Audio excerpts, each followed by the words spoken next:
말씀은 고린도후서 10장 1절에서 18절의 말씀입니다. 고린도후서 10장 1절에서 18절의 말씀 제가 봉독하도록 하겠습니다. 너희를 대면하면 유순하고 떠나 있으면 너희에게 대하여 담대한 나 바울은 이제 그리스도의 온유와 관용으로 친히 너희를 권하고 또한 우리를 육신에 따라 행하는 자로 여기는 자들에 대하여 내가 담대히 대하는 것 같이 너희와 함께 있을 때 나로 하여금 이 담대한 태도로 대하지 않게 하기를 구하노라. 우리가 육신으로 행하나 육신에 따라 싸우지 아니하노니 우리의 싸우는 무기는 육신에 속한 것이 아니요 오직 어떤 견고한 진도 무너뜨리는 하나님의 능력이라. 모든 이론을 무너뜨리며 하나님 아는 것을 대적하여 높아진 것을 다 무너뜨리고 모든 생각을 사로잡아 그리스도에게 복종하게 하니 너희의 복종이 온전하게 될 때에 모든 복종하지 않는 것을 벌하려고 준비하는 중에 있노라. 너희는 외모만 보는도다. 만일 사람이 자기가 그리스도에게 속한 줄을 믿을진대 자기가 그리스도에게 속한 것 같이 우리도 그러한 줄을 자기 속으로 다시 생각할 것이라. 주께서 주신 권세는 너희를 무너뜨리려고 하신 것이 아니요 세우려고 하신 것이니 내가 이에 대하여 지나치게 자랑하여도 부끄럽지 아니하리라. 이는 내가 편지들로 너희를 놀라게 하려는 것 같이 생각하지 않게 함이라. 그들의 말이 그의 편지들은 무게가 있고 힘이 있으나 그가 몸으로 대할 때는 약하고 그 말도 시원하지 않다 하니 이런 사람은 우리가 떠나 있을 때의 편지들로 말하는 것과 함께 있을 때 행하는 일이 같은 것임을 알지라. 우리는 자기를 칭찬하는 어떤 자와 더불어 감히 짝하며 비교할 수 없노라. 그러나 그들이 자기로서 자기를 헤아리고 자기로서 자기를 비교하니 지혜가 없도다. 그러나 우리는 분수 이상의 자랑을 하지 않고 오직 하나님의 우리에게 나누어 주신 그 범위의 한계를 따라 하노니 곧 너희에게까지 이른 것이라. 우리가 너희에게 미치지 못할 자로서 스스로 지나쳐 나아간 것이 아니요 그리스도의 복음으로 너희에게까지 이른 것이라. 우리는 남의 수고를 가지고 분수 이상의 자랑을 하는 것이 아니라 오직 너희 믿음이 자랄수록 우리의 규범을 따라 너희 가운데서 더욱 풍성하여지기를 바라노라. 이는 남의 규범으로 이루어 놓은 것으로 자랑하지 아니하고 너희 지역을 넘어 복음을 전하려 함이라. 자랑하는 자는 주 안에서 자랑할지니라. 옳다 인정함을 받는 자는 자기를 칭찬하는 자가 아니요 오직 주께서 칭찬하시는 자니라. 아멘. 약 23년 전에 제가 한국에 있는 신대원에서 공부할 때 이야기입니다. 장로회 신학대학원을 이제 입학을 했는데 그때 저와 함께 입학한 분들이 총 216명입니다. 216명이 입학을 해서 공부를 같이 하는데 그때 제가 발견한 것이 있습니다. 그건 뭐냐면 이 학교를 오기까지 참 다양한 배경들을 가지고 있다라는 것을 발견했어요. 어떤 분들은 대학을 갓 졸업하고 아주 젊은 나이에 신대원에 입학하신 분들이 있었어요. 여자들 같은 경우는 군대를 안 가니까 뭐 신대원에 왔지만 23살, 4살, 5살 이런 분들이 꽤 있었습니다.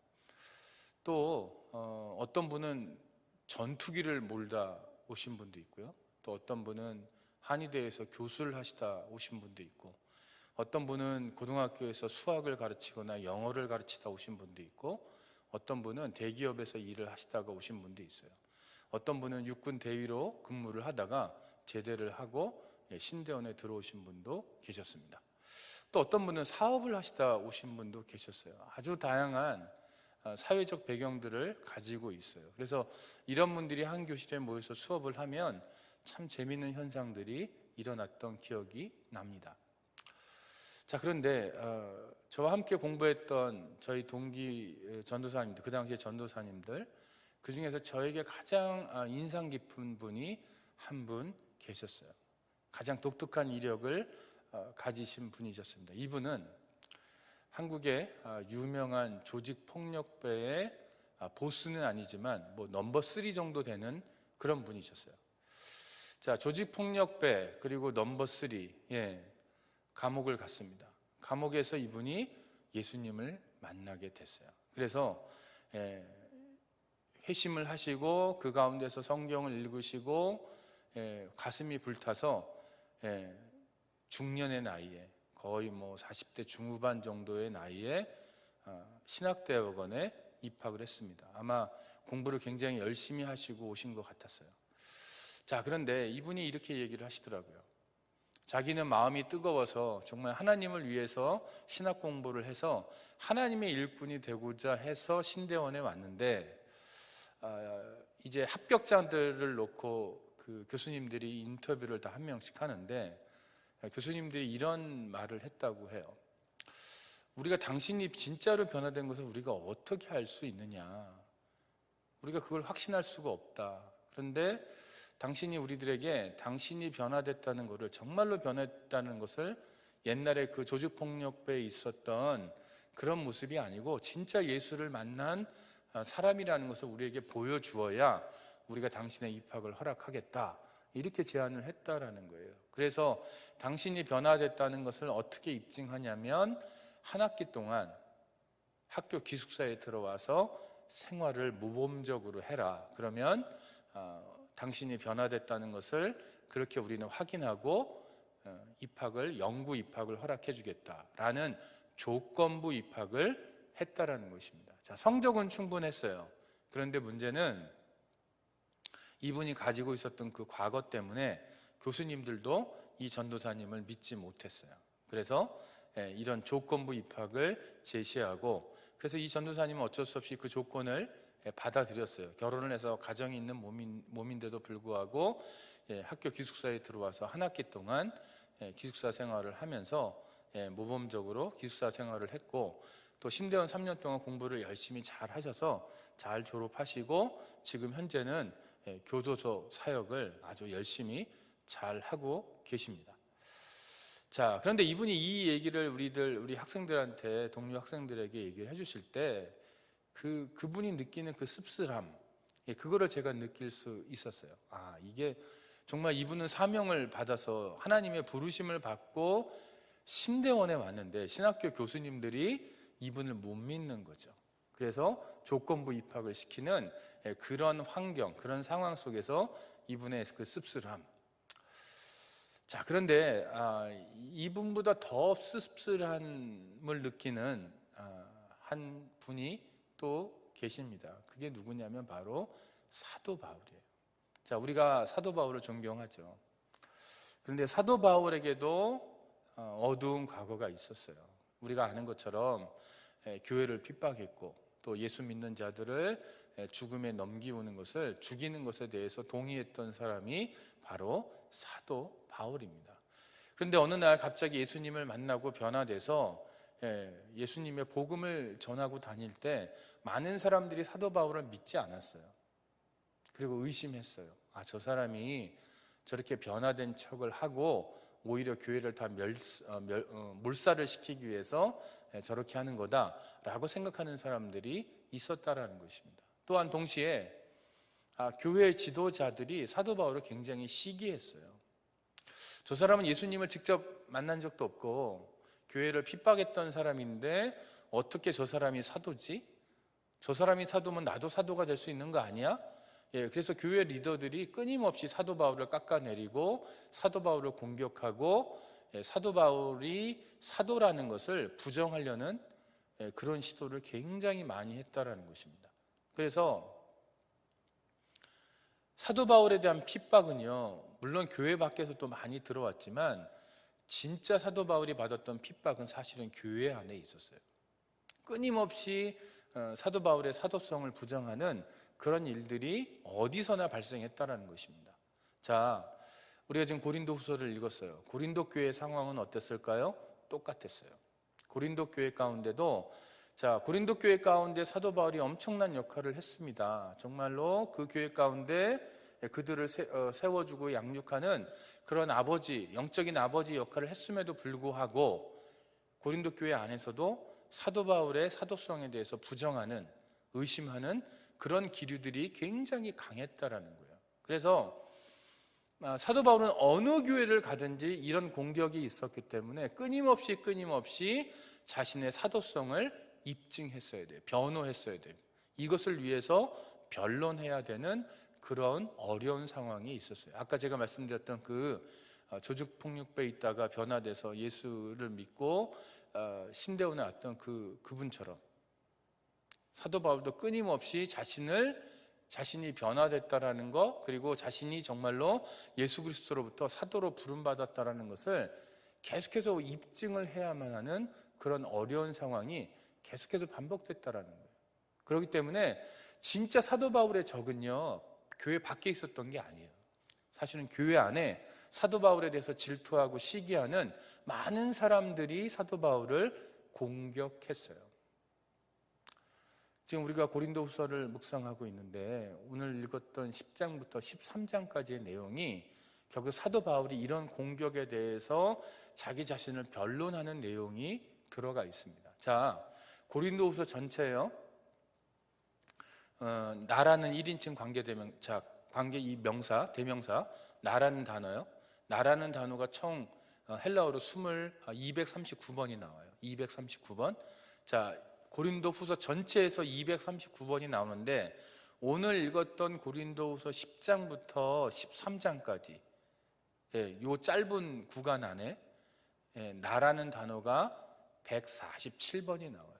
자, 고린도후서 전체 239번이라는 나라는 단어가 나오는데 10장부터 13장까지 이 짧은 4장 안에 147번이 나온다는 얘기는 뭐냐면 10장부터 시작되는 자기 변론의 얘기 가운데 나는 사도가 맞다라는 그것을 입증하기 위해서 끊임없이 사도 바울은 나라는 말을 계속해서 쓰고 있어요. 나. 우리가 아는 것처럼 사도 바울은 누구보다도 자기 자신을 죽이고 그리스도를 드러내려고 노력했던 사람이에요. 그것을 소망했고 실제로 그렇게 했던 사람이에요. 예수님만을 계속해서 얘기하고 예수 그리스도만을 전하는 것에 목숨을 걸었던 사람이에요. 그런데 오늘부터 시작되는 고린도후서 10장부터 13장까지는 예수님에 관한 얘기보다는 사실은 나 하면서 사도 바울 자신에 대한 이야기가 굉장히 많이 나옵니다. 그러면 이것은 우리가 알고 있는 사도 바울의 모습이 아니에요. 사도 바울은 나는 죽고 그리스도가 살기를 원했던 그런 대표적인 인물인데 왜 계속 사도 바울은 나를 얘기할까? 얼핏 보면 사도 바울이 화가 난 것 같아요. 나를 무시해? 내가 예수님으로부터 사도로서의 직분을 받았고 이렇게 교회를 위해서 헌신했고 내가 이런 노력들을 기울였고 이렇게 내가 받은 복음의 메시지를 너희들에게 이렇게까지 전해왔는데 나를 인정하지 않아? 자존심이 상한 것 같아요. 화가 난 것 같아요. 그래서 계속 나를 얘기하는 것 같아요. 그러나 그게 아니라는 것입니다. 사도 바울이 계속해서 자신의 사도성을 나라는 단어를 계속 써가면서 계속해서 반복해가면서 자기를 입증하려고 했던 이유는 뭐냐면 자신이 예수 그리스도의 사도라는 것이 입증이 되지 않으면 그것이 인정이 되지 않으면 자신이 이제까지 전해왔던 예수 그리스도의 복음이 사장되기 때문에 그래요.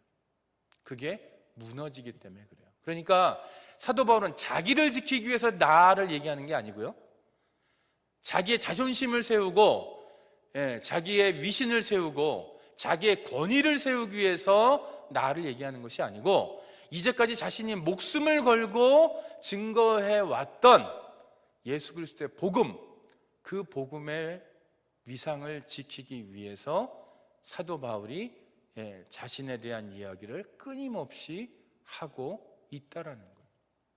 그런데 여러분, 중요한 건 뭐냐면 사도 바울이 이렇게 자기를 변론할 때 끊임없이 사도 바울을 공격했던 사람들이 고린도 교회 안에 있었어요. 밖에 있는 게 아니고 고린도 교회 안에 사도 바울을 끊임없이 공격했던 사람들이 있었다라는 것입니다. 그런데 그 사람들이 어떤 근거를 가지고 어떤 모양으로 사도 바울을 공격했는지 볼 필요가 있어요. 여러분들 2절을 한번 보시기 바랍니다. 2절의 말씀에 이렇게 되어 있어요. 또한 우리를 육신에 따라 행하는 자로 여기는 자들에 대하여. 자, 우리를 육신에 따라 행하는 자로 여기는 자들에 대하여. 여기서 우리는 사도 바울과 함께 동역했던 동역자들이에요. 그런데 고린도 교회 가운데 어떤 사람들이 있냐면 여기 있는 2절의 말씀처럼 사도 바울과 그 동역자들 육신의 사람으로 여겼다라는 거예요. 우리 입장에서는 이 말씀이 잘 이해가 안 가죠. 누구보다도 영적인 사람이고 누구보다도 그리스도의 사랑을 전하고 또 복음을 전하고 교회를 세우고 또 순교했던 이 인물, 우리의 이 존경의 대상인 사도 바울을 향해서 육신의 사람이라고 그렇게 증거하고 있다는 거예요. 지금 사도 바울의 대적들이 이렇게 공격한다라는 거예요. 그런데 이런 공격은 예수님에게도 여전히 있었습니다. 바리새인들이 예수님을 어떻게 공격합니까? 세리들과 밥 먹고 가난한 사람들과 밥 먹고 그 당시에 소외되고 죄인 취급받는 사람들과 함께 밥 먹을 때 예수님을 세리와 죄인들의 친구, 육적인 사람이라고 공격했어요. 똑같이 사도 바울도 그런 공격을 지금 받고 있다는 거예요. 자, 보십시오 여러분. 사도 바울을 육적인 사람이라고 공격한다는 뜻은 뭐냐면 사도 바울을 공격하고 있는 그들, 사도 바울의 대적에 해당하는 그 사람들은 자기를 어떻게 생각하고 있다는 거예요? 자기를 영적인 사람이라고 생각하고 있다는 거예요. 야, 나는 영적인 사람이야. 니네들 바울 그리고 그 일당들 니네 육적인 사람이야. 이렇게 공격을 했다라는 거예요. 그 다음에 우리가 봐야 될 말씀은 7절의 말씀입니다. 7절에 보면 이렇게 돼 있어요. 너희는 외모만 보는도다. 만일 사람이 자기가 그리스도에게 속한 줄을 믿을진데 자기가 그리스도에게 속한 것 같이 우리도 그러한 줄을 자기 속으로 다시 생각할 것이라. 자, 그들이 어떤 행동을 하냐면 외모만 보고 바울과 동역자들이 그리스도의 밖에 있다고 생각했어요. 그 얘기는 뭐예요? 공격한 사람들은 자기들은 그리스도의 안에 있다고 생각한 거예요. 그러나 사도 바울은 그리스도의 밖에 있다고 생각했어요. 그 다음에 10절을 보세요. 근데 이 판단을 할 때 외모만 보고 판단했다는 것입니다. 10절을 보세요. 10절에는 이렇게 되어 있어요. 그들의 말이 그의 편지들은 무게가 있고 힘이 있으나 그가 몸으로 대할 때는 약하고 그 말도 시원하지 않다 하니. 사도 바울의 편지가 너무 멋있죠. 우리가 바울 서신을 읽어보면 굉장히 어렵습니다. 이 고린도후서 이 설교 준비하는 것이 쉽지 않아요. 해석하기 어려운 말씀들이 굉장히 많습니다.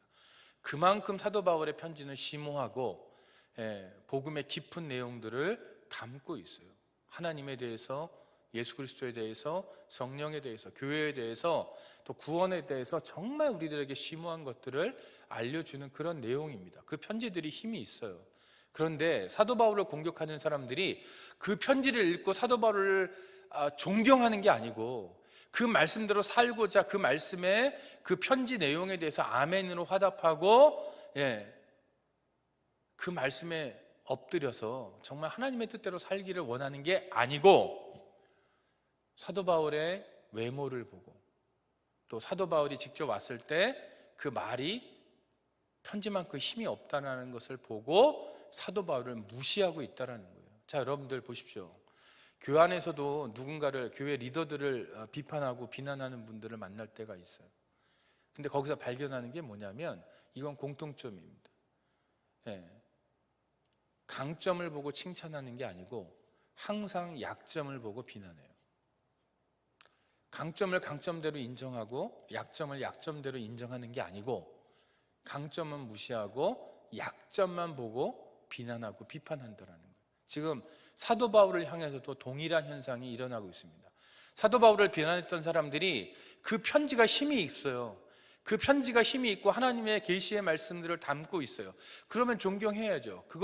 그 사도 바울을 사도로 인정하고 리더로 인정하고 따라가야죠. 그런데 그 편지를 보고 따라가는 게 아니고 사도 바울의 외모와 말을 보고 사도 바울을 비난하고 비판하고 무시했다라는 거예요. 사도 바울의 외모가 어떤지 잘 우리가 안 봤으니까 모르지만 뭐 전승에 의하면 대머리고 뭐고 병이 있고 약한 부분이 있다라는 얘기가 있어요. 아마 그것을 보고 고린도 교회의 몇 사람들이, 리더들 가운데 몇 사람들이 사도 바울을 공격했던 것 같아요. 그런데 오늘 본문에 보면 이 10절에 보면 그 말도 시원하지 않다. 근데 저는 이 부분이 동의가 안 돼요. 자, 왜 동의가 안 되냐면 과연 사도 바울이 말이 시원하지 않았을까? 그렇지 않다라는 거예요. 그 사람들 기준에 말이 시원하지 않았어요. 왜 그러냐면 고린도 지역은 헬라 철학의 영향을 받은 곳입니다. 헬라 철학은 무언가를 말할 때 아주 수사학적으로 멋있게 말을 해야 그게 말을 잘하는 거예요. 뭔가 논쟁을 할 때 철학을 동원해서 철학적인 표현들을 쓰면서 단어들을 쓰면서 멋들어지게 말을 해야 그게 말을 잘하는 건데, 사도 바울은 그 모든 것들을 배설물로 여겼기 때문에 고린도 교회 교인들 가운데 그런 헬라 철학을 동원해서 철학적인 말을 하는 것이 아니고 그리스도의 복음을 원세 그대로 전했어요. 사도 바울이 말에 힘이 없는 게 아니고요, 말에 힘이 있어요. 그러나 그들의 기준에 볼 때 헬라 철학에서 말하는 그런 수사학적인 멋들어진 말을 안 했기 때문에 사도 바울이 못했을까요? 아니요, 안 한 거예요. 그들의 기준에서 볼 때, 그 철학에 오염된 그들의 기준에서 볼 때 사도 바울의 말에 힘이 없다라고 얘기했다라는 거예요. 사도 바울의 말이 왜 힘이 없겠어요? 힘 있습니다. 그러나 그들의 기준으로 볼 때 사도 바울은 힘이 없는 말을 했다라는 거죠. 세속적인 기준으로 볼 때. 자, 이것은 뭡니까? 교회 가운데 리더들을 욕하는 분들 보면 굉장히 세속적인 기준을 적용하는 경우가 많아요. 지금 이 바울의 대적자들처럼. 그래서 10절에 보면 이렇게 되어 있습니다.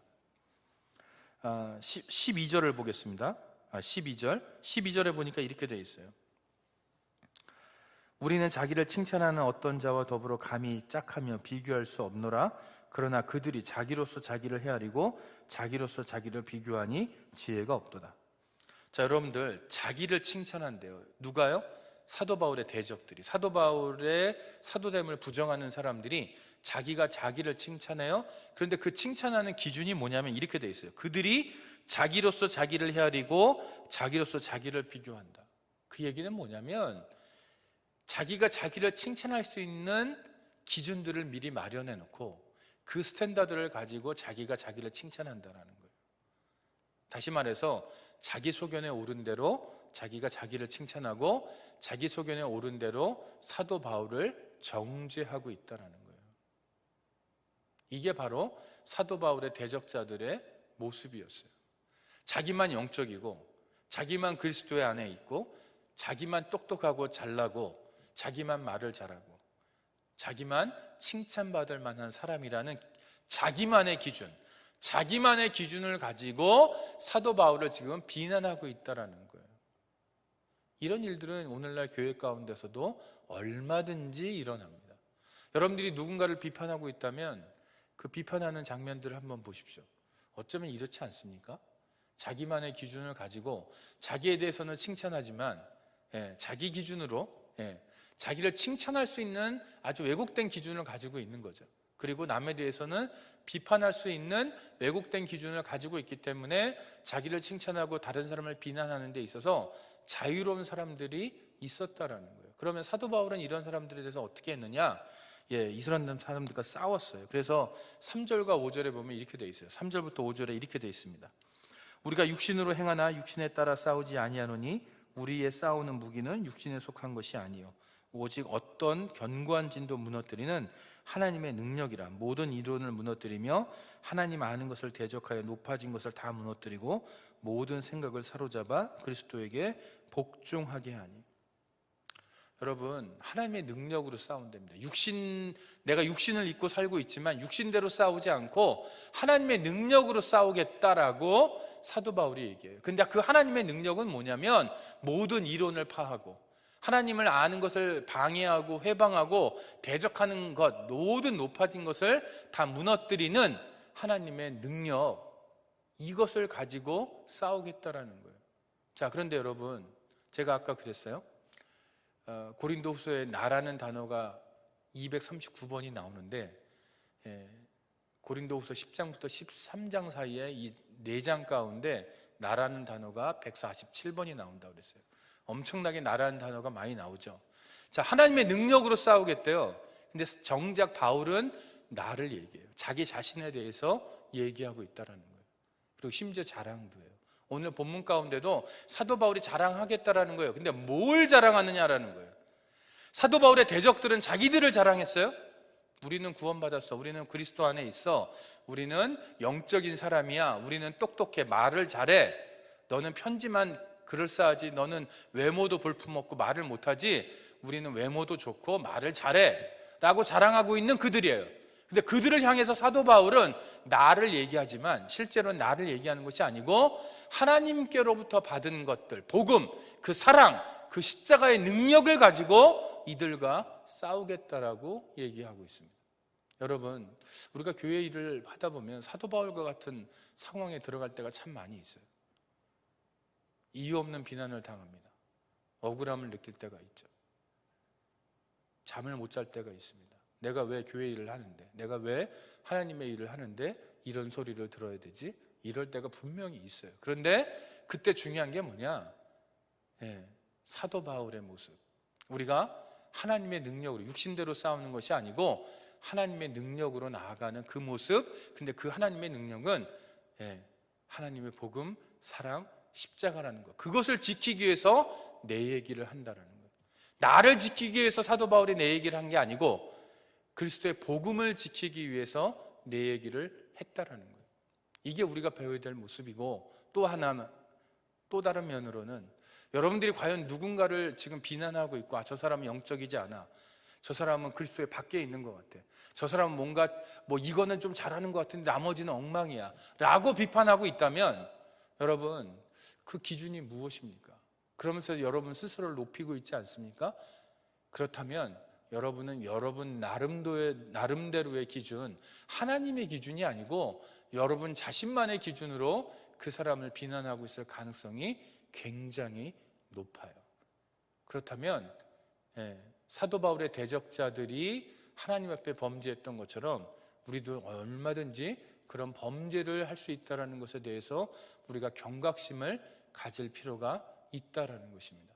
자, 오늘 사도 바울은 겉으로는 나를 얘기하지만, 자기 자신에 대해서 얘기하지만 실제로는 복음에 대해서 이야기하고 있습니다. 자신을 지키고 있는 것 같지만 실제로는 자신이 전한 복음을 지키고 있습니다. 이것이 사도 바울의 관심이었고 유일한 목표였어요. 이런 삶을 살았던 사도 바울에게도 여전히 대적자들이 있었고, 그를 비판하고 그를 오해하고 그 사도 바울의 모습을 질투했던 사람들이 여전히 있었다는 것. 그리고 이런 현상들은 오늘날 교회 안에서도 얼마든지 반복되고 있다는 것을 우리가 기억하면서, 내가 사도 바울과 같은 존재로, 사도 바울의 대적과 같이 교회를 위해서 힘쓰는 자들을 자기 기준으로 그냥 비판하는 것이 아니고, 정말 이런 분들을 지켜주고 내가 사도 바울과 같은 그런 존재로 그리스도의 복음을 변호하고 변론하고 지켜낼 수 있는 저희 모두가 되기를 소망합니다. 기도하겠습니다.